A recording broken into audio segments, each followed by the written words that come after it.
അന്യാങ്ങാമീസ് നമ്മളിന്ന് നോക്കാൻ പോകുന്നത് ഹാർട്ട്ലി റിതം സീരീസിൻ്റെ 10ാമത്തെ എപ്പിസോഡാണ്. ബാക്കി എപ്പിസോഡുകൾ നിങ്ങൾ കണ്ടിട്ടില്ല എന്നുണ്ടെങ്കിൽ പോയി കണ്ടിട്ട് വരാടാ, എന്നാലേ നിങ്ങൾക്ക് കഥ മനസ്സിലാവൂ. സോ അധികം വൈകിക്കാതെ നമുക്ക് നേരെ കഥയിലേക്ക് കടക്കാം.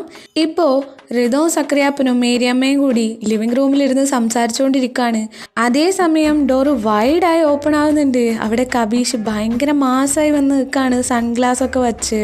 കുറേ നേരമായി അങ്ങനെ നിന്നിട്ടും ആരുടെയും കേറി വാടാ മക്കളെ എന്നൊരു വിളി കേൾക്കാത്തത് കൊണ്ട് തന്നെ നിവർന്നു നോക്കുമ്പോൾ കബീഷ് വന്നതുപോലും ശ്രദ്ധിക്കാണ്ട് അവിടെ കൗച്ചിലിരുന്ന് ഓരോന്ന് പറഞ്ഞ് ചിരിക്കാണ് ഋതുവും മേരിക്കുട്ടിയും സക്രിയപ്പനും കൂടി.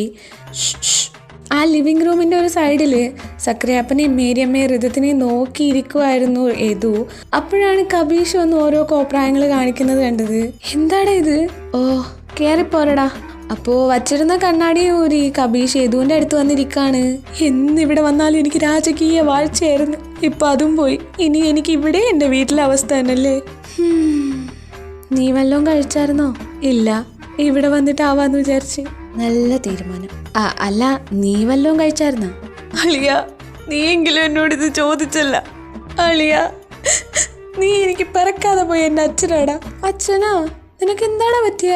ഇവിടെ ഇരിക്കണ ഒറ്റ എണ്ണം അത് ചോദിച്ചില്ല, നീ മാത്രമല്ലേ അത് ചോദിച്ചോളൂ. നിനക്കെങ്കിലും അത് തോന്നിയല്ലോ, സമാധാനമായി. ഞാൻ ചോദിച്ചതിന് ഉത്തരം പറ. നീ വല്ലതും കഴിച്ചായിരുന്നോ? ഇല്ല, ഇവരൊന്ന് സംസാരം നിർത്തിയിട്ടാവാന്ന് വിചാരിച്ച്. ആഹാ, നല്ല ബെസ്റ്റ് തീരുമാനം. അളിയ, ബാക്കി ഇനി നാളെ പറയാൻ പറയടാ. ഓ, എന്നിട്ട് വേണം എനിക്ക് ഉള്ളതും കൂടി ഇല്ലാണ്ടാക്കാൻ. ഞാനൊരു തവണ പറഞ്ഞതാ, ഇനി മിന്തിയ എനിക്ക് ഫുഡ് തരില്ല എന്ന് പറഞ്ഞ് ഇവിടെ കൊണ്ടുവന്ന് നിർത്തിയിരിക്കുന്നതാ. എന്നാ നിനക്കതെടുത്ത് കഴിക്കരുതോ? ശീലം ഇല്ലളിയോ. ഞാനിവിടെ വന്നിരിക്കുമ്പോൾ തന്നെ എനിക്ക് സെർവ് ചെയ്ത് തരാൻ ആളുണ്ടായിരുന്നു. അങ്ങനെ എല്ലാവരും കൂടി ചേർന്ന് എന്നെ ഒരു കുഴിമടിയനാക്കി. അതാ നീ ഇപ്പം കിടന്ന് അനുഭവിക്കണേ കഷ്ടം. നമുക്ക് പോയി കഴിച്ചാലോ? വേണ്ട വേണ്ട വേണ്ട വേണ്ട. എന്നിട്ട് വേണം എന്നെ വീട്ടിൽ നിന്ന് അടിച്ചിറക്കാനല്ലേ? കൊള്ളാടാ കൊള്ളാം. ഇങ്ങനെയൊക്കെ ഏതു പറയുന്നുണ്ടെങ്കിലും ഉള്ളിൻ്റെ ഉള്ളിൽ ഏതുവിന് ഭയങ്കര അധികം ഹാപ്പി ആവുകയാണ്. ഒന്നാമത് ഒരു സപ്പോർട്ടീവ് ഫാമിലിയെ കിട്ടിയതുകൊണ്ട്, രണ്ടാമത് ഋതത്തിൻ്റെ ക്യൂട്ട് റിയാക്ഷൻ. അവളാണെങ്കിൽ ഏതുവിനെ ആദ്യം ഫസ്റ്റ് കണ്ടത് മുതലുള്ള സ്റ്റോറീസ് കുഞ്ഞു കുട്ടികൾക്ക് പറഞ്ഞു കൊടുക്കുന്ന പോലെ എക്സ്പ്ലെയിൻ ചെയ്ത് കൊടുക്കുകയാണ്. ഋതം കോളേജിൽ വെച്ച് നടന്ന ഏതിൻ്റെ എല്ലാ മണ്ടത്തരങ്ങളും പറഞ്ഞു കൊടുക്കുകയാണ്. ആ സമയം മേരിയമ്മയും സക്രിയാപ്പനും ഇങ്ങനെ നോക്കിയിരിക്കുകയാണ് ഋതത്തിനെ തന്നെ ഭയങ്കര എക്സൈറ്റിങ്ങിൽ. അപ്പോൾ ഏതൻ ഋതത്തിനെ തന്നെ ഇങ്ങനെ കണ്ണെടുക്കാതെ നോക്കിയിരിക്കുന്നത് 3 പേര് ശ്രദ്ധിക്കുന്നുണ്ട്. സക്രിയാപ്പനും മേരിക്കുട്ടിയും കബീഷും. ഏതിൻ്റെ മുഖത്ത് നല്ലൊരു ചിരിയും ഉണ്ട്. അത് നോക്കിയിരിക്കുകയാണ് 3 പേരും. ഷോ എന്താല്ലേ എന്നുള്ള രീതിയിൽ. ടൈം അങ്ങനെ സ്കിപ്പാവുകയാണ്. എല്ലാവരും മീറ്റിങ്ങിനായി ഏതിൻ്റെ വീട്ടിലെത്തുന്നുണ്ട്. അപ്പോൾ റിതം പുറത്തേക്ക് നോക്കുവാണ്. ഈ കരടി ഇതോടെ പോയി. ഇനി അങ്ങോട്ട് വരാണ്ടിരിക്കോ? ഇല്ല, വരും. അപ്പോൾ അങ്ങോട്ടേക്ക് ആദ്യം വരാണ് പഴയ ആ കോൾഡ് ഫേസ് വെച്ച്. ആഹാ, ഒരു മാറ്റമില്ല. കരടി ഈസ് ഓൾവേസ് കരടി. റിത ഇങ്ങ് വന്നേ. അതെ വരുന്നടാ. അപ്പോൾ അവിടെ ഒരു റൂമിൽ എല്ലാവരും മീറ്റിങ്ങിനായി സെറ്റിൽ ആവുകയാണ്. അപ്പോൾ ആദ്യം വന്നിട്ട് ആർക്കെങ്കിലും എന്തെങ്കിലും ഐഡിയ കിട്ടിയോ? അപ്പോൾ ഓരോരുത്തരായിട്ട് ഓരോരോ ഐഡിയാസ് പറയാണ്. അപ്പോൾ പെട്ടെന്ന് ജെനി വന്നിട്ട് ഒരു ഡ്രാമ ചെയ്താലോ? എടി പൊട്ടി, ഡ്രാമയിൽ എന്ത് യൂണിക്നെസ് ഉള്ളേ? ഇതേ പൊട്ടിന്ന് വിളിച്ചാൽ നിങ്ങൾ രണ്ടുണ്ടാക്കണം, ഞാൻ കുത്തിപ്പിടിക്കും. നീ എൻ്റെ കണ്ണ് കുത്തിപ്പിടിക്കോ? ഓ തുടങ്ങി രണ്ടും, ഒന്നും മിണ്ടാണ്ടിരിക്കോ? അപ്പോൾ രണ്ടുപേരും കപ്ചുപ്പൊന്നാവുകയാണ്. ഇതിൽ യുണീക്നെസ് ഉണ്ടോയെന്നൊന്നും എനിക്കറിയാൻ പാടില്ല. നിങ്ങളെല്ലാവരും പറഞ്ഞ ഓരോ ഐഡിയാസിൽ നിന്ന് ചേർത്തതാ. എന്താന്ന് പറയരുതാം, ആ ഐഡിയ പറ. നമുക്ക് എന്തുകൊണ്ടൊരു മ്യൂസിക്കൽ ഡ്രാമ ചെയ്തുകൂടാ? മ്യൂസിക്കൽ ഡ്രാമയാ? അതിലെന്ത് യുണീക്നെസ് ഉള്ളേ? ഏതോ ഈ യുണീക്നെസ് എന്ന് പറയുന്നത് നമ്മൾ തന്നെ ക്രിയേറ്റ് ചെയ്യേണ്ട ഒരു കാര്യമാണ്. അല്ലാതെ യുണീക്കായിട്ടുള്ള ഒരു ഐഡിയ ഒരിക്കലും കിട്ടാൻ പോകുന്നില്ല. നമ്മൾ ചെയ്യുന്ന കാര്യം യുണീക്കായിരിക്കണം. ശരി, നീ ഡീറ്റെയിൽ ആയിട്ടൊന്ന് പറ. ഓക്കെ, അതിനുള്ള മ്യൂസിക് നമ്മൾ തന്നെ കമ്പോസ് ചെയ്യണം. ഡ്രാമയ്ക്ക് വേണ്ടിയുള്ള സ്റ്റോറി നമ്മൾ തന്നെ തയ്യാറാക്കണം. പിന്നെ സാധാ ഡ്രാമ ചെയ്യുന്ന പോലെ അല്ല ഞാൻ ഈ മ്യൂസിക്കൽ ഡ്രാമ പ്ലാൻ ചെയ്തത്. പിന്നെ ഈ ഫ്ലോട്ടൊക്കെ ചെയ്യില്ലേ, ഉത്സവത്തിനൊക്കെ ചെയ്യുന്ന പോലെ, അത് തന്നെ. ഇത് പക്ഷേ മൂവിങ് ഫ്ലോട്ട് ആയിരിക്കും. കഥ അതിലൂടെ നീറ്റ് ആൻഡ് ക്ലിയർ ആയിട്ട് എക്സ്പ്ലെയിൻ ചെയ്തു പോകണം. ഇത് എത്രത്തോളം വർക്കൗട്ട് ആവുമെന്നൊന്നും എനിക്കറിയാൻ പാടില്ല. അപ്പോൾ ആരും ഒരു മറുപടിയും പറയാണ്ടിരിക്കുകയാണ്. എല്ലാവരും പറഞ്ഞതെന്ന് കുറച്ച് എടുത്തിട്ട് എൻ്റെ കുറച്ച് ആശയങ്ങളും കൂടി ചേർത്ത് ഞാൻ പറഞ്ഞു എന്നേ ഉള്ളൂ. ഇത് തന്നെ വേണമെന്ന് ഞാൻ പറഞ്ഞില്ല കേട്ടോ, എനിക്ക് തോന്നി പറയണമെന്ന്, അത്രേ ഉള്ളൂ. ഇത് ഞാൻ പറഞ്ഞതിന് കാരണം തന്നെ ഇതിലത്ര ഡയലോഗ്സ് ഒന്നും കാണില്ല. Full music or voice over. അധികം പ്രാക്ടീസും വേണ്ട. എവിടെയൊക്കെ ആരൊക്കെ നിൽക്കണം, എപ്പോഴൊക്കെ വരണം, ഇത്രയും കാര്യങ്ങൾ ശ്രദ്ധിച്ചാൽ മതിയാവും. അതുകൊണ്ട് ആർക്കും മനസ്സിലാവില്ല നമ്മളിങ്ങനൊരു സംഭവം പുതുതായി ചെയ്യുന്നുണ്ടെന്ന്. അതാ എല്ലാവരും ഇങ്ങനെ സൈലൻ്റ് ആയിട്ടിരിക്കല്ലേ. വേണ്ടെങ്കിൽ വേണ്ടെന്ന് പറഞ്ഞാൽ മതി. അപ്പോൾ സ്റ്റോറി ആരെഴുതും? അപ്പോൾ സ്റ്റോറി ആരെഴുതും എന്ന്? അതെല്ലാവരും കൂടി ചേർന്ന് എഴുതാം. അല്ലാതെ ഇതിൽ വല്ല യുണീക്നെസ് ഉണ്ടാവോ? യുണീക്നെസ് ഉണ്ടാവുമെന്നൊന്നും എനിക്കറിയാൻ പാടില്ല. പക്ഷേ നമ്മൾ കമ്പോസ് ചെയ്യാൻ പോകുന്ന മ്യൂസിക് അതിലൊരു യുണീക്നെസ് കൊണ്ടുവന്നാൽ പോരെ. എൻ്റെ പ്രോഗ്രാം നമ്മുടെ കയ്യിലിരിക്കും. എക്സാക്ട്ലി. പിന്നെ സ്റ്റോറിയും കുറച്ച് ഡിഫറെൻ്റ് ആയാൽ തനിയെ അതങ്ങ് സ്പെഷ്യൽ ആയിക്കോളും. അല്ലേടാ ആദി? ഓക്കെ, അപ്പോൾ ഐഡിയ കിട്ടി. ഇതിലെല്ലാവരുടെയും ഐഡിയാസ് ഉണ്ട്. സോ എല്ലാവരും ഹാപ്പി ആണെന്ന് ഞാൻ വിശ്വസിക്കുന്നു. ഇനി സ്റ്റോറി എഴുതാനും ബാക്കി പ്ലാനിങ്ങിനും വേണ്ടി ടൈം സ്പെൻഡ് ചെയ്താൽ പോരെ? ഓക്കെ അല്ലേ? ഈ ഐഡിയ എല്ലാവർക്കും ഓക്കെ ആണല്ലോ? Okay, double okay. ഇൻസ്ട്രുമെന്റ് ഡിപ്പാർട്ട്മെന്റിലുള്ളവർ മ്യൂസിക് കമ്പോസ് ചെയ്യാനുള്ള പ്ലാനിങ്ങിനും വോക്കൽ ഡിപ്പാർട്ട്മെന്റിലുള്ളവർ സ്റ്റോറിയുടെയും ബാക്കിയുള്ള പ്രിപ്പറേഷൻസിന്റെയും പ്ലാനിങ്ങിനും നിൽക്കണേ. പിന്നെ ജോയും ആലീസും വോക്കൽ ഡിപ്പാർട്ട്മെന്റിന്റെ കൂടെ സ്റ്റോറിയുടെ കാര്യത്തിൽ നിന്നോ. ഞങ്ങളിവിടെ ഇൻസ്ട്രുമെന്റിന്റെ കാര്യമെല്ലാം പ്ലാൻ ചെയ്ത ശേഷം നിങ്ങളെ വിളിക്കാം. ഓക്കെ അല്ലേ? സോ എല്ലാവരും 2 ടീമായി തിരിഞ്ഞ് ഓരോരോ പ്ലാനിങ് ചെയ്യാണ്. ഇവിടെ ജെനിയും ഋതവും മൂവിങ് ഫ്ലോട്ടിനെ പറ്റി സെർച്ച് ചെയ്ത് കണ്ടുപിടിക്കുകയാണ്. അതിൽ എവിടെയൊക്കെ സെറ്റ് ചെയ്യണം, എങ്ങനെയൊക്കെ സെറ്റ് ചെയ്യണം, ഏതൊക്കെ രീതിയിൽ സെറ്റ് ചെയ്താൽ ഭംഗിയാവും എന്നുള്ള കാര്യങ്ങളൊക്കെ. ആ സമയം ആലീസ് ചേച്ചി വന്നിട്ട്, ഋതം എന്താ ചേച്ചി, കഥയുടെ ഒരു പ്ലോട്ട് കിട്ടിയിട്ടുണ്ട്. ഇനി ക്യാരക്ടേഴ്സിന് പറ്റിയ കുറച്ച് ആൾക്കാരെ കിട്ടിയാൽ മതി. Super super. പിന്നെ ക്യാരക്ടേഴ്സിന്റെ കാര്യം ഒരുപാട് മെമ്പേഴ്സ് ഉണ്ടല്ലോ ചേച്ചി, നമുക്ക് സെറ്റാക്കാം. ചേച്ചി പേടിക്കണ്ട. ഒരുവിധം ഞങ്ങൾ എല്ലാവരെയും സെറ്റാക്കിയിട്ടുണ്ട്. ഇപ്പോ ഹീറോയിന്റെ കാര്യത്തിലാണ് ഒരു ഡൗട്ട്. ഹീറോയിന്റെ കാര്യത്തിലാ? ജോ ചേച്ചി ഉണ്ടല്ലോ, അവള് കഥ എഴുതു. അവൾക്ക് ഓൾറെഡി അവളൊരു ക്യാരക്ടർ സെറ്റ് ചെയ്തോ? അത് വേറെ ആർക്കെങ്കിലും കൊടുത്താൽ പോരെ? അത് ശരിയാവില്ല. അപ്പൊ ചേച്ചി ചെയ്തോ? എനിക്കും വേറെ റോള് സെറ്റായി. അപ്പൊ ജെനി ഉണ്ടല്ലോ, എന്റെ പൊന്നോ എനിക്ക് ഹീറോയിൻ ആവാൻ വയ്യേ. ഒന്നാമത് ഇവിടെ മനുഷ്യന് നേരെ നിൽക്കാൻ വയ്യ, അപ്പോഴാണ് ഇനി ഹീറോയിൻ ആവാത്തതിന്റെ കുറവും കൂടെ ഉള്ളൂ. അല്ല, അവൾക്ക് ഞങ്ങൾ ഓൾറെഡി വേറൊരു ക്യാരക്ടർ സെറ്റ് ചെയ്ത് വെച്ചിട്ടുണ്ട്. എനിക്കങ്ങ് വേണ്ട. എടി ഒരു ചെറിയ ക്യാരക്ടർ ആടി. എന്നാ കുഴപ്പമില്ല, ഞാൻ വന്ന് പോവാ. അപ്പൊ പിന്നെ ആരെയാക്കാം? സോഫി ഉണ്ടല്ലോ, സോഫി ചെയ്യും. ഞാൻ ചെയ്തൊന്നുമില്ല. നിനക്ക് എന്താടി ചെയ്താ? നീ നന്നായിട്ട് ചെയ്യുമല്ലോ, നീ ചെയ്താ മതി. ഞാൻ ചെയ്യില്ല ഋതം. അവനെ വഴക്കുറയും. അവനോട് ഞാൻ ഇതൊന്നും ആരോടും പറയാൻ പാടില്ലല്ലോ പുല്ല്. ഋതം, ഞാൻ പറയുന്ന ഒന്ന് നീ കേക്ക്. എന്താ ചേച്ചി? അവരെല്ലാരും പറയുന്നത് നീ ഹീറോയിൻ ആകണമെന്നാണ്. ഞാനാ? നീ തന്നെ. എനിക്ക് അഭിനയിക്കാനൊന്നും അറിയാൻ പാടില്ല. അപ്പോൾ ജോ അങ്ങോട്ടേക്ക് വരുവാണ്. ഇത് നോക്ക് ഋതം, ഇതിലുള്ള ഭൂരിഭാഗം ആൾക്കാരും കമ്മിറ്റഡ് ആണ്. അവരൊക്കെ മറ്റു ക്ലബിലുള്ളവരാണ്. സോ അവരോട് ഇങ്ങനെ ഒരു മ്യൂസിക്കൽ ഡ്രാമയിൽ അഭിനയിക്കുന്ന കാര്യം തന്നെ പറയാത്തത് അവർ പ്രോബ്ലം ആക്കുമെന്ന ഇവർക്കുള്ള പേടി. അപ്പോൾ ടച്ചി ആക്ടിങ് ഒന്നും അവർക്ക് പിടിച്ചു എന്ന് വരില്ല. You know, it's couple things. എന്നാലും ഞാൻ എങ്ങനാ? നമുക്ക് വേറെ ആരെങ്കിലും നോക്കിയാലോ? എൻ്റെ പൊന്ന് ഋതം, ഓൾറെഡി എല്ലാവർക്കും ഞങ്ങൾ റോള് സെറ്റ് ചെയ്തിട്ടുണ്ട്. ഇത് നീ മാത്രമേ ഉള്ളൂ. അപ്പോൾ പ്ലാൻ ചെയ്ത് വളഞ്ഞിട്ട് പിടിച്ചതാണല്ലേ? ഏറെക്കറെ ദുഷ്ടകള്. എന്നാലും ഞാൻ എങ്ങനെ ചേച്ചി? എൻ്റെ പൊന്ന് ഋതം, നിന്നെ കൊണ്ട് പറ്റും, നിന്നെ കൊണ്ടേ പറ്റൂ. നീ അല്ലാതെ ഞങ്ങൾക്ക് വേറൊരു ഓപ്ഷൻ ഇല്ല. അപ്പോഴേക്കും മേരി അമ്മയും സക്കറിയാപ്പനും അങ്ങോട്ടേക്ക് വരികയാണ്. എന്താണ് ഇവിടെ ഒരു ബഹളം? നോക്കങ്ങളെ, ഋതത്തിനോട് ഡ്രാമയുടെ മെയിൻ ലീഡാവാൻ പറഞ്ഞിട്ട് ഒന്നും സമ്മതിക്കുന്നില്ല അവള്. ആണോ? എന്താ മോളെ ഋതു, എന്തു പറ്റി നിനക്ക്? അല്ല, അപ്പൊ എനിക്ക് അഭിനയിക്കാനൊന്നും അറിയാൻ പാടില്ല, അത്രേ ഉള്ളൂ. ഞാൻ പഠിപ്പിച്ചു തരില്ല എൻ്റെ മോക്ക്. എന്ത് സ്റ്റോറിയാ മക്കളെ? അതൊരു ഹിസ്റ്റോറിക്കൽ ഫാന്റസി സ്റ്റോറിയാങ്ങളെ. അപ്പോൾ ഋത തന്നെയാ ബെറ്റർ ഓപ്ഷൻ. അപ്പൊ അപ്പയും എല്ലാരും കൂടിയുള്ള പ്ലാനിങ്ങിലായിരുന്നല്ലേ എന്നെ സുഖിപ്പിച്ച് ഈ റോളിലാക്കാൻ? ഞാൻ നിങ്ങളോടൊക്കെ എന്ത് തെറ്റാ ചെയ്ത്? കഷ്ടകാലത്തിന് ഒരു ഐഡിയ പറഞ്ഞു പോയി, അതാണോ ഞാൻ ചെയ്ത തെറ്റ്? അല്ലയാ, കഷ്ടകാലക്ക് സമയമേ കോണകവാൽക്ക് പാമ്പ് ഹോത്താഹു. ഓന്തിനാടി പട്ടി നീ ഇപ്പൊ പറഞ്ഞത്? അല്ല, ഞാനൊരു പ്രാസത്തിന് പറഞ്ഞതാ. യൂട്യൂബ് ബ്രൂട്ടസി, നിനക്ക് ഞാൻ വച്ചിട്ടുണ്ട് നാറി. അല്ലേലും ഈ റോള് ചെയ്യാൻ എൻ്റെ അളിയൻ തന്നെ ബെസ്റ്റ്. അല്ലേ അളിയാ? അയ്യോ നോക്കല്ലിയാ എൻ്റെ അടുത്ത്. ഇനി ഇവിടെ നിന്നാ ശരിയാവില്ല. എന്താ ആൻറ്റി? ഞാൻ ദാ വരണു. മേരി ആൻറ്റിനെ വിളിക്കാണ്, ഞാൻ പോവാണ്. അതിന് നിന്നെ എപ്പോഴാ മേരി വിളിച്ച? അങ്കിള് വേറെന്തോ ആലോചിച്ചോണ്ടിരിക്കുവായിരുന്നു. അപ്പൊ മേരി ആൻറ്റി വിളിച്ചതൊന്നും അങ്കിള് കേട്ടില്ല. അപ്പൊ അങ്കിളെ പോയി എന്താ ആലോചിച്ചെന്ന് പറ. രക്ഷപ്പെട്ട്.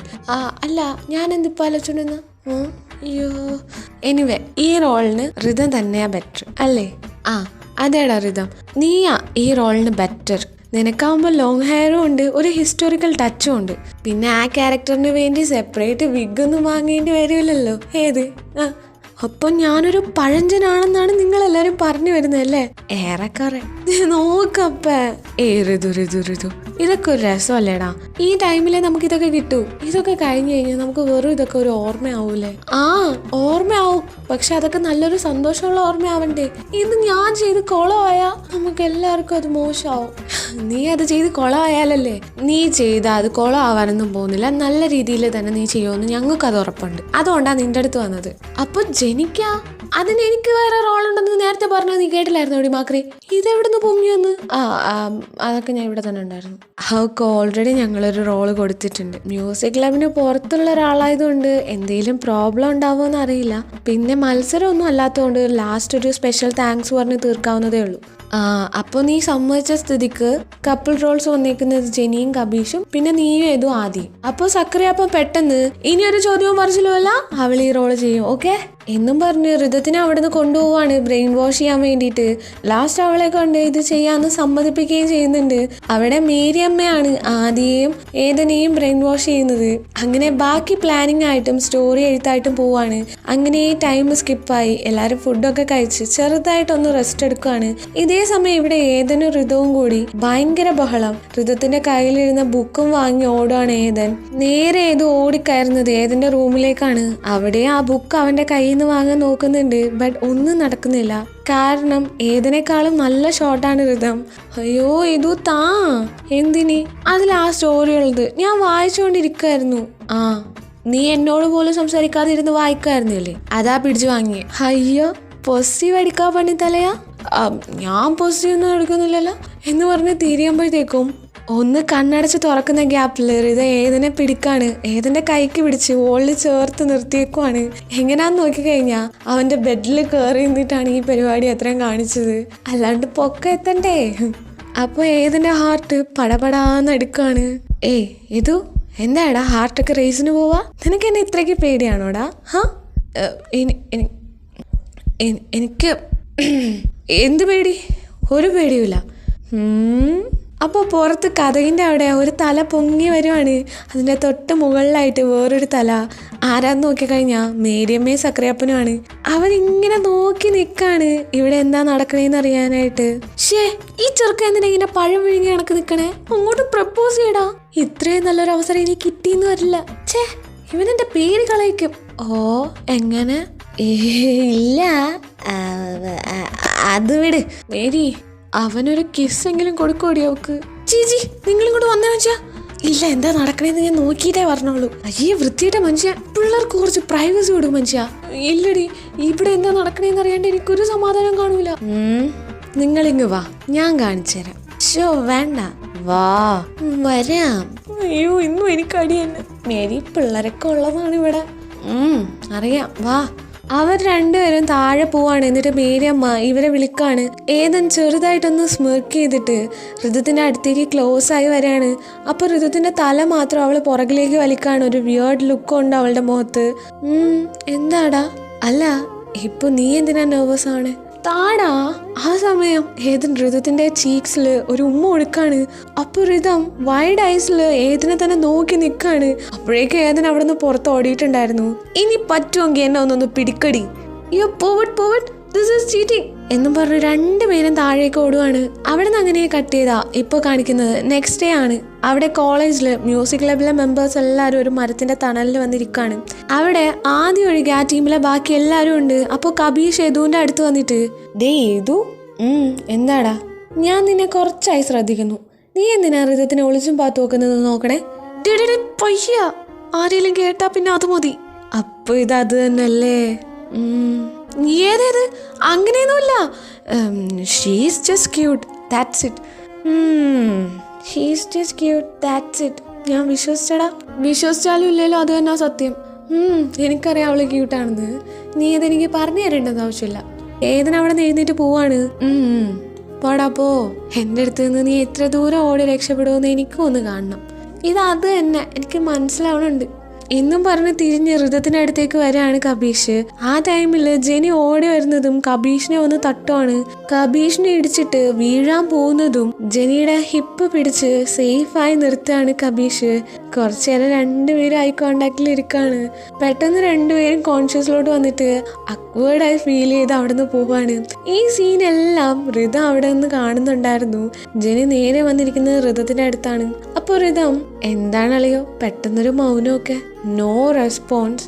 ഹേയ് എന്താടി എന്തുറ്റി? You are engine out completely. എന്താണ് മോളെ, ലവ്വാ? ആർക്ക്? എനിക്കാ? അതോ ആ കബീഷിനോടാ? ചേച്ചേ, ചാൻസേ ഇല്ല. അതിന് കബീഷ് ഏട്ടനോടാണെന്ന് ഞാൻ പറഞ്ഞില്ലല്ലോ. ആ പൊടി. മനസ്സിലായി. ആ ടൈമില് ഏതനും കബീഷും കൂടി അങ്ങോട്ടേക്ക് വരികയാണ്. എന്താണ് രണ്ടും കൂടി ഒരു ചിരിയും കളിയൊക്കെ? അതിന് നിങ്ങളാരും ഇങ്ങോട്ട് വിളിച്ചത്? എവിടെന്നേലും പൊങ്ങി വന്നോണം. അതിന് ഞാൻ നിന്നോട് സംസാരിച്ചാ? ഇല്ലല്ല. അതെ, ആ കയ്യിലിരിക്കുന്ന കീച്ചെയിൻ ഒന്ന് മാറ്റിയിട്ട് നിൽക്കാവോ? അല്ലെങ്കിൽ അതൊന്ന് അനക്കാണ്ട് വെച്ചാലും മതി. ഇതെന്റെ കീച്ചെയിൻ, എന്റെ കൈ. ഞാനിങ്ങനെ ചുറ്റും അങ്ങനെ ചുറ്റും. അതങ്ങോട്ടോ ഇങ്ങോട്ടോ അങ്ങനെയോ ഇങ്ങനെയോ എങ്ങനെ വേണോ ചുറ്റിക്കോ. അതെങ്ങാനും എന്റെ മുഖത്ത് വന്ന് അടിക്കണം. അപ്പൊ കാണിച്ചു തരാം ഞാൻ ആരാന്ന്. ആഹാ, അങ്ങനെ എങ്ങനെയൊന്നും ഇത് ആരുടെയും ദേഹത്തടിക്കൂല. I'm very pro in this. ഇത് പറഞ്ഞു തീരുന്നതിന് മുമ്പ് ജെനിയുടെ മുഖത്ത് ആ കീച്ചെയിൻ വന്ന് അടിക്കാണ്. എല്ലാരും ഷോക്കായി രണ്ടുപേരും മാറി മാറി നോക്കാണ്. കബീഷ് സോറി എന്നുള്ള മട്ടില് നോക്കുന്നുണ്ട്. But no use. ഞാൻ അപ്പോഴേ പറഞ്ഞത് അതും കൂടി മാറ്റി വെക്കാൻ. കേട്ടില്ലല്ലോ? നിങ്ങളെ ഞാനിന്ന് കൊല്ലും പൊട്ടാ. അയ്യോ, സത്യമായിട്ടും സോറി. ഇങ്ങനെ ആവുമെന്ന് ഞാൻ ഒട്ടും എക്സ്പെക്ട് ചെയ്തില്ല. മനഃപൂർവ്വം അല്ല, ജസ്റ്റ് കയ്യബദ്ധം എന്നും പറഞ്ഞ് കബീഷ് അവിടെ നിന്ന് ഓടുവാണ്. ഒരു കമ്പും കൊണ്ട് ജെനിയും പുറകെ തന്നെയുണ്ട്. ഇത് കണ്ട് ചിരിച്ചിരിച്ച് ഋതം നോക്കുമ്പോ കുറച്ച് ദൂരെയായിട്ട് ലാർ ആദിയുടെ കൈ പിടിച്ച് നിന്ന് സംസാരിക്കുവാണ്. ആദിക്ക് ഇത് ഒട്ടും ഇഷ്ടാവുന്നില്ല എന്ന് ആദിയുടെ മുഖം കണ്ടാൽ തന്നെ അറിയാം. ആദി ഇങ്ങോട്ട് വരാൻ നല്ലപോലെ ശ്രമിക്കുന്നുണ്ട്. ലാറ വിടുന്ന പോലെ ഇല്ല. ഇത് കണ്ടിട്ട് ഋതം അവരുടെ നേരെ പോവാണ്. ലാറയെയും ആദിയെയും അവരുടെ കൈയും മാറി മാറി നോക്കിയാണ് പോകുന്നത്.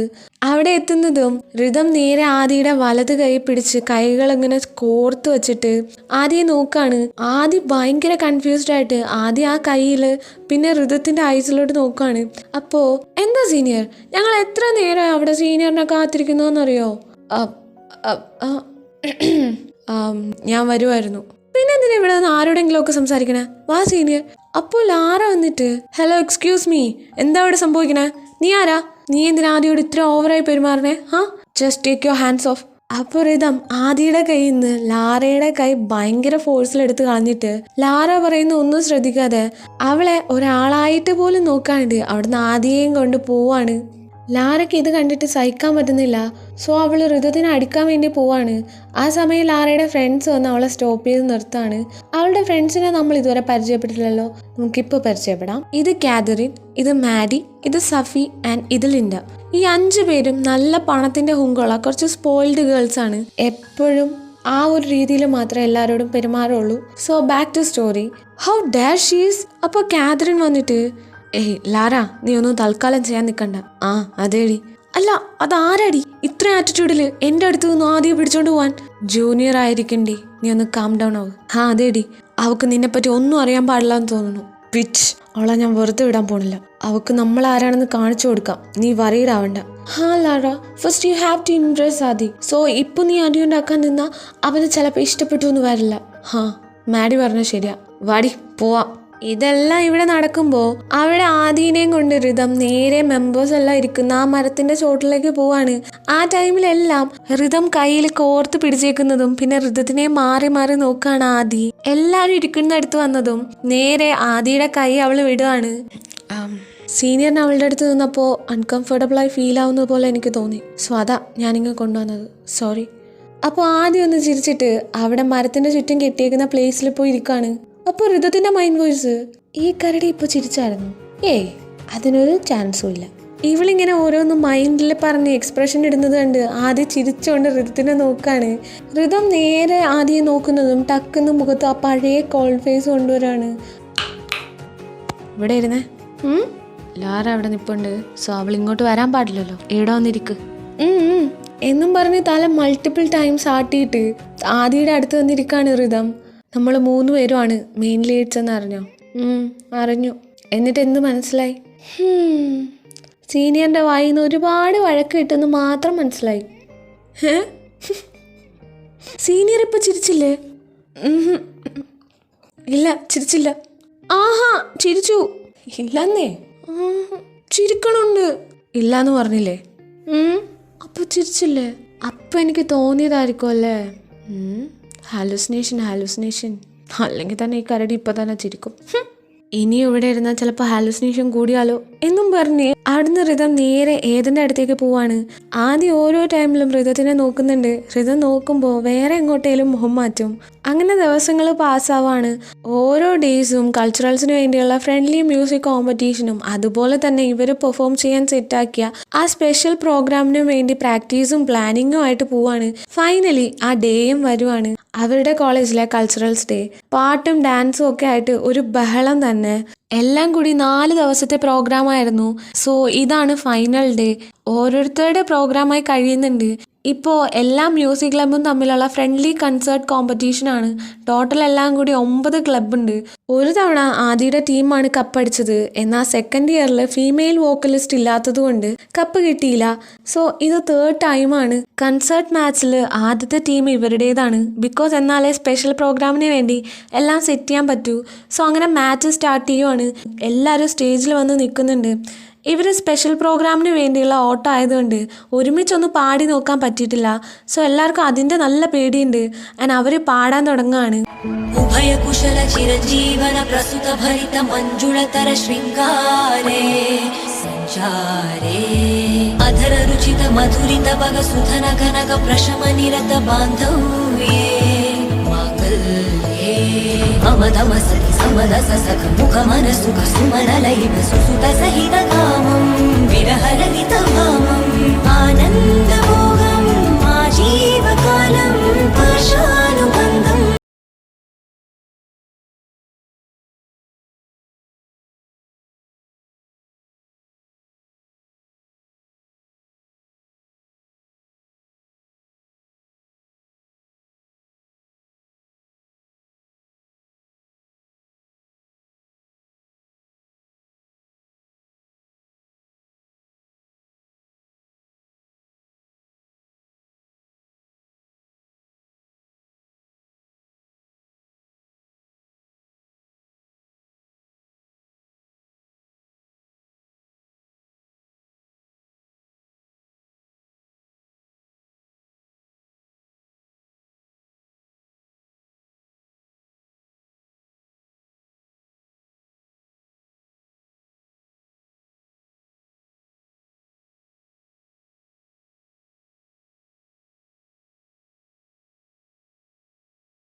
അങ്ങനെ പ്രോഗ്രാം കഴിഞ്ഞ് അവർ നേരെ സ്റ്റേജിൽ നിന്ന് പുറത്തിറങ്ങുവാണ്. അടിപൊളിയായിട്ട് അവർ പെർഫോം ചെയ്തിട്ടുണ്ട്.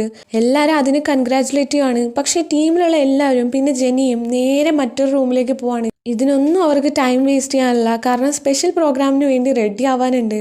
അപ്പോൾ റിതം യദുവിൻ്റെ അടുത്ത് വന്നിട്ട്, ഡേ യദു, നിങ്ങൾ ഇത്ര കിടിലായിട്ടൊക്കെ പാടുമോ? ഹാ ഇനി എന്തൊക്കെ കാണാൻ കിടക്കുന്നു, നീ വന്നേങ്ങട്. എന്നിട്ട് ഋതത്തിനെയും വലിച്ചോണ്ട് പോവാണ്. അവിടെ ബാക്കിയുള്ളവരുടെ കൺസേർട്ട് നടക്കുമ്പോൾ ഇവിടെ ഇവരെല്ലാവരും ഫുൾ മ്യൂസിക്കൽ ഡ്രാമയ്ക്ക് വേണ്ടിയുള്ള പ്രിപ്പറേഷനിലാണ്. ടൈം സ്കിപ്പായി എല്ലാവരും റെഡിയായി റൂമിൽ നിന്ന് പുറത്ത് വരാണ്. അവിടെ 2 റൂം അവർ സെറ്റ് ചെയ്തിട്ടുണ്ടായിരുന്നു. ഒന്ന് ബോയ്സിനും ഒന്ന് ഗേൾസിനും. സോ ഒരുങ്ങി ആദ്യം പുറത്തു വരുന്നത് ബോയ്സ് ആണ് ആസ് യൂഷ്വൽ.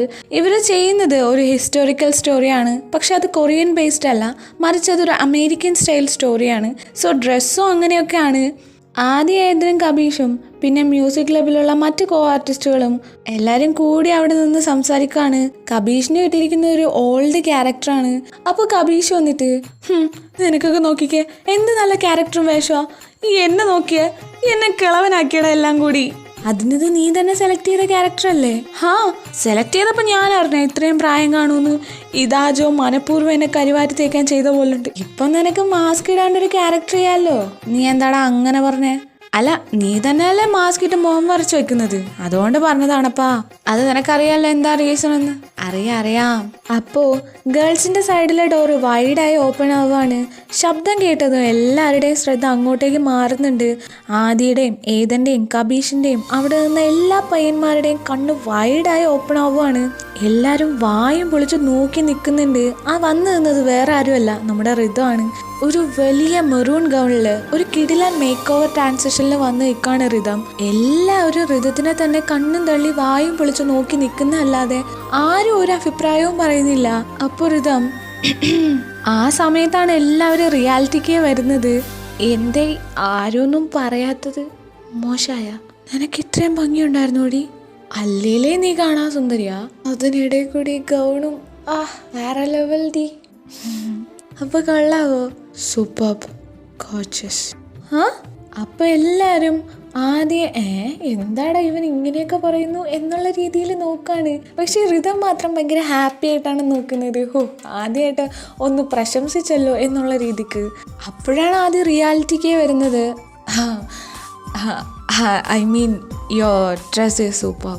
അപ്പോൾ ചിരിച്ചുകൊണ്ടിരുന്ന ഋതുവിൻ്റെ മുഖം അങ്ങനെ ചുരുങ്ങി പോവുകയാണ്. വിചാരിച്ചു ഇങ്ങനെ എന്തേലും ആയിരിക്കുമെന്നു. എന്നാലും ഒരു നല്ലത് പറയുന്നുണ്ടോ നോക്കിയേ. കൊരടി പോടാ പൊട്ടക്കണ. She is really gorgeous. അപ്പോൾ ഋതം ഗൗണിലെ 2 സൈഡും പിടിച്ചിട്ട് പ്രിൻസസ് ഒക്കെ താങ്ക്സ് പറയുന്ന രീതിയിൽ ഇമിറ്റേറ്റ് ചെയ്യുവാണ്. Thank you my Lord, it's my pleasure my queen. അപ്പോൾ ഋതം ആദ്യം നോക്കിയിട്ട് anyway you look stunning. Thank you. അയ്യോ സീനിയറിനോടല്ല, ഞാൻ യദുവിനെ കോംപ്ലിമെന്റ് ചെയ്തതാ. അങ്ങനെ. Why should wild bears have all the fun? അവൾ എന്നെ ഇൻഡയറക്റ്റ് ആയിട്ട് കരട്ടിന്ന് വിളിച്ചല്ലേ? പിയേഴ്സാ? അത് സോപ്പല്ലേ? ഐശി പിള്ളേരെ കൊണ്ട് വെറുതെ അറിയാൻ പാടില്ലാത്ത ഓരോ ഭാഷയും കൊണ്ട് ഇറങ്ങിക്കോളും. മതി. ഇതെന്തോന്നിത്? ഇംഗ്ലീഷിലെ ഡിബേറ്റാ? എന്തളിയാ ഒന്നും മനസ്സിലായില്ലല്ലേ? ആര് പറഞ്ഞു?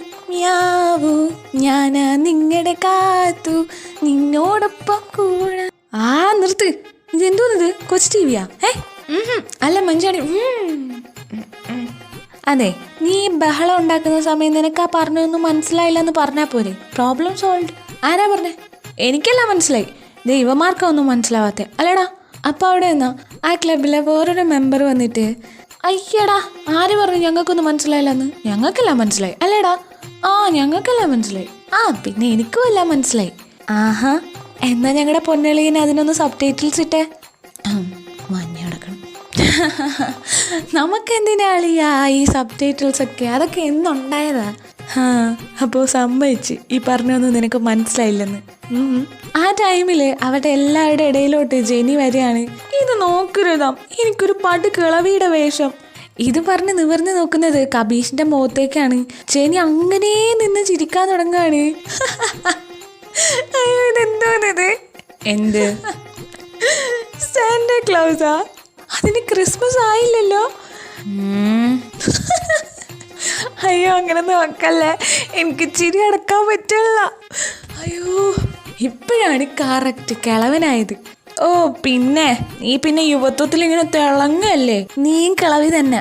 ജോ കറക്റ്റ് ആയിട്ടാണ് എനിക്ക് ഈ വേഷം തന്നത്. അല്ലെങ്കിൽ നിനക്കൊരു മേക്കപ്പിന്റെ ആവശ്യമില്ലായിരുന്നു. കറക്റ്റ് കിളവി. കിളവ എന്നെ കൊണ്ട് കൂടുതലൊന്നും പറയരുത്. എന്നെക്കാളും വയസ്സായവരുടെ നടത്തവും ഭാവവും എല്ലാം കിട്ടിയേക്കുന്നത് നിങ്ങൾക്കാ. ഒരു ആർട്ടിഫിഷ്യാലിറ്റിയും വേണ്ട, ഡയറക്റ്റ് അങ്ങ് കയറി നിന്നാ മതി. കളവൻ തന്നെ, കറക്റ്റ് കളവൻ. അത് ജെനി പറഞ്ഞ സത്യ. നീ എന്നെയാണ് സപ്പോർട്ട് ചെയ്യാൻ, അല്ലാണ്ട് അവളെയല്ല. സോറി അല്ലയാ, അവള് സത്യം പറഞ്ഞപ്പോ അറിയാണ്ടതങ്ങ് സമ്മതിച്ചു കൊടുത്തതാ. ഒരുപാട് ടാട്ടല്ലേ മോനെ. അപ്പോ ആലീസും ജോയും അങ്ങോട്ടേക്ക് വരികയാണ്. എന്താ ഇവിടെ പ്രശ്നം? അളിയാ അതെന്തോന്ന് കാടളക്കി വരുന്ന? കിളവന്റെ വേഷം ഇട്ടപ്പോ എന്റെ കാഴ്ചശക്തിയും പോയാ ഈശ കണ്ണി കൂടി വീണ് കിടക്കണം. മുടി മാറ്റി നോക്കണം. ഇപ്പൊ ശരിയായി. എന്നാലോ താരാ എന്തോന്നാ പിള്ളേരെ ഇവിടെ കിടന്നൊരു ബഹളം? ഇതെന്തോ നീ കാടും പടലൊക്കെ? ഇതൊക്കെ എന്തിനാന്ന് ഡ്രാമ കഴിഞ്ഞിട്ട് ഞാൻ പറഞ്ഞു തരാടാ. പറഞ്ഞു തന്നാ മതി, ഇല്ല എന്റെ സ്വഭാവം മാറും. അതിന് നീ എന്തോ നോന്താ ചളി? അല്ല അതിന് ഓന്ത് നിറമല്ലേ മാറുന്നേ, സ്വഭാവമല്ലല്ലോ. അത് പിന്നെ വേണ്ട വീടെടുത്ത് കിടന്ന് ഉരുളാൻ നോക്കണ്ട. ഇപ്പൊ വാരി എറിഞ്ഞ ചെളി മേത്താവും മോളെ. ഇവനെ കൊണ്ട് വല്ലാത്ത ശല്യമായല്ലോ ദൈവമേ. അങ്ങനെ അവിടുന്ന് കട്ട് ചെയ്താ ഇപ്പൊ കാണിക്കുന്നത് ഇവിടെ ലാറയെയും ഗ്രൂപ്പിനെയാണ്. അപ്പോൾ ലിൻഡ വന്നിട്ട് നീ ഇത്ര നേരം ഇതെവിടെ ആയിരുന്നു? ഞാനൊന്ന് ജാക്സണിനെ കാണാൻ പോയതാ. എന്നിട്ട് അവ എന്ത് പറഞ്ഞു? എന്തു പറയാൻ, ഗോർജിയസ് ആസ് ഓൾവേസ് എന്ന് പറഞ്ഞു. യാ ബട്ട് നീ ഇംപ്രസ് ചെയ്യാനുള്ള ആളെ മാത്രം ഇവിടെ ഒന്നും കാണാനില്ലല്ലോ. പറയും പോലെ ആദ്യം ഇതൊക്കെ എവിടെ? കുറെ ആയല്ലോ കണ്ടിട്ട്. ആ എവിടെയൊന്നും കണ്ടില്ലാടി, ഞങ്ങളും അവരെയാ നോക്കണേ.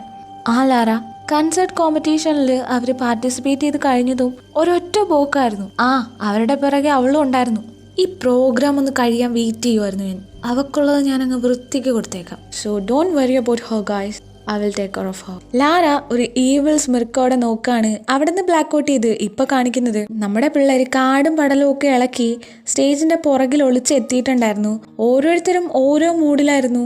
ആദ്യം ഏതുവും ഭയങ്കര കോൺഫിഡന്റിലാണെങ്കിൽ ഋതുവും കബീഷും ഭയങ്കര നെർവസിലാണ്. കബീഷ് അവിടെ ആകെ ടെൻഷൻ അടിച്ച് നടക്കാണ് തെക്കോട്ടും വടക്കോട്ടും. ഡേതു, നീ വന്നിട്ടാ വരാനുള്ളത് അതെ അവള് വന്നിട്ടാ?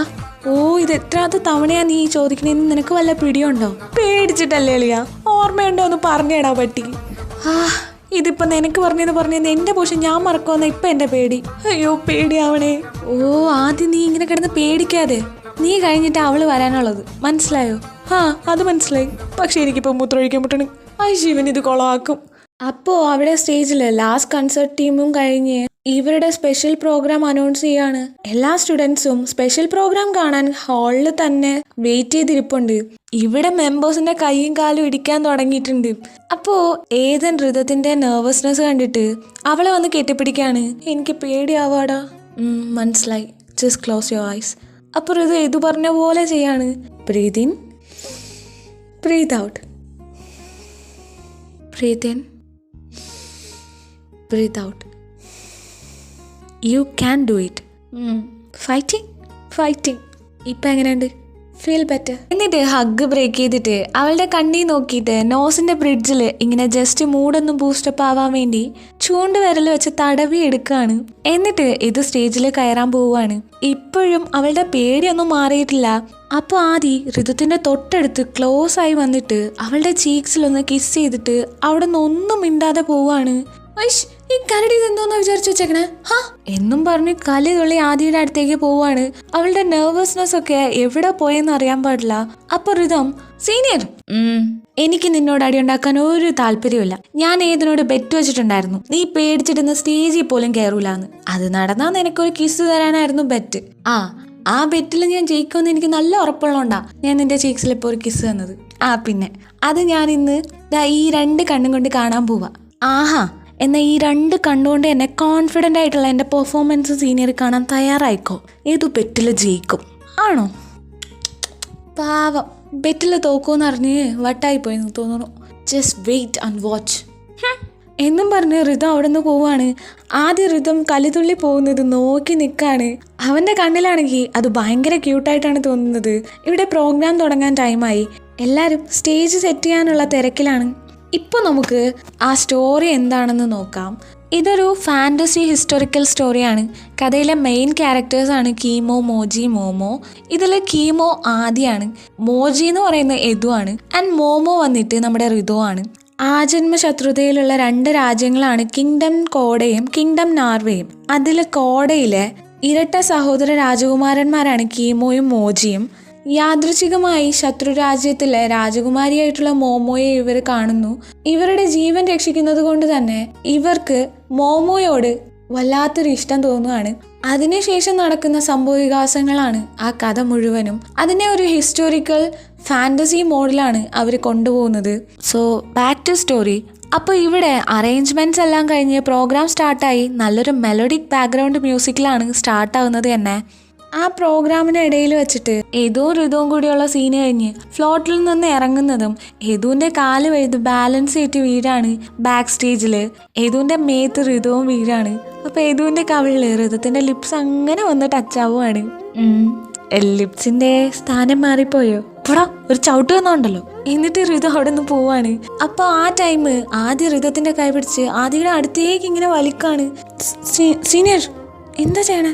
അടുത്ത പോസ് നോക്കിയതാ. അതിന് ഇങ്ങനെ അല്ലല്ലോ സീനിയർ, അങ്ങോട്ട് നോക്കിയിരിക്കണം, ഞാനിവിടെ. അപ്പോൾ ഇങ്ങനെ നിൽക്കുന്ന പോസ് എപ്പോഴായിരുന്നു? അത് അടുത്ത സീന്. ഓക്കെ അങ്ങനെ 2 പേരും പോസ് നോക്കുകയാണ്.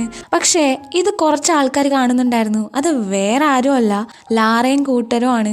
What A slut. ആദ്യം ഏതു, രണ്ടാമത് ആദി. കോളേജ് ഹാർട്ട് ത്രോപ്സിനെ തന്നെ അവൾക്ക് വേണം. How dare she is. Calm down Lara. ഇപ്പം എന്തെങ്കിലും ഒരു സീൻ ഉണ്ടാക്കിയാൽ അത് ആദ്യം നിന്നെ വെറുക്കാനുള്ളൊരു റീസൺ ആവും. സോ അത് വേണ്ട. ശരിയാ. വാ, ഇതൊന്നും എനിക്ക് ടോളറേറ്റ് ചെയ്യാൻ പറ്റുന്നില്ല. ഇങ്ങനെ ഈ ഡ്രാമ അങ്ങനെ പൊക്കോണ്ടേ ഇരിക്കുകയാണ്. കോമഡിയും ഇമോഷനും റൊമാൻസും അങ്ങനെ എന്റർടൈൻ ചെയ്യുന്ന രീതിയിലുള്ള മ്യൂസിക്കൽ ഡ്രാമയായിരുന്നു ഇത്. ബാക്ക്ഗ്രൗണ്ട് മ്യൂസിക് അടിപൊളിയായി കമ്പോസ് ചെയ്തിട്ടുണ്ടായിരുന്നു. കർട്ടൻ ക്ലോസ് ആവുന്നതും വലിയ രീതിയിൽ എല്ലാവരും കൈയടിക്കുന്നുണ്ട്. എല്ലാവരും നല്ല രീതിക്ക് പെർഫോം ചെയ്യുകയും ചെയ്തു. സോ അതിന്റെ ഹാപ്പിനെസ്സിലാണ് എല്ലാവരും. ഭാഗ്യം, എല്ലാവരും കൈയടിച്ചു. ഞാൻ വിചാരിച്ചു എല്ലാവരും നമ്മളെ സ്റ്റേജിലിട്ട് തല്ലുവെന്ന. നീ കുളവാക്കുമെന്നാ ഞാൻ വിചാരിച്ചേ.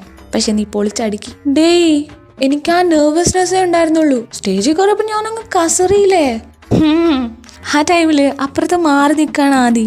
അപ്പോ റിത അടുത്തോട്ട് പോയിട്ട്, ഓയ് സീനിയർ, കണ്ടോ എന്നെ കൊണ്ട് പറ്റും, ഏത് ബെറ്റിൽ ജയിച്ചു, ഇനി എന്തെങ്കിലും പറയാനുണ്ടോ? എന്ത് പറയാൻ? ഒന്നുമില്ല. Thank you. താങ്ക് യൂന്ന്. എൻ്റെ എല്ലാ നെർവസ്നെസ്സും കളഞ്ഞതിന്, നന്നായി പെർഫോം ചെയ്യാൻ പറ്റിയത്, എല്ലാത്തിനും കൂടി താങ്ക് യു സീനിയർ എന്നും പറഞ്ഞ് റിത അവിടെ നിന്ന് പോവാണ്. ആദ്യം ബ്ലഷ് അടിച്ച് ഒരു ചെറിയ സ്മൈലോട് കൂടി റിതത്തിനെ നോക്കി നിൽക്കാണ്. To be continued. അടുത്ത നല്ലൊരു FF വരുന്നവരേക്കും ബൈ, ടേക്ക് കെയർ.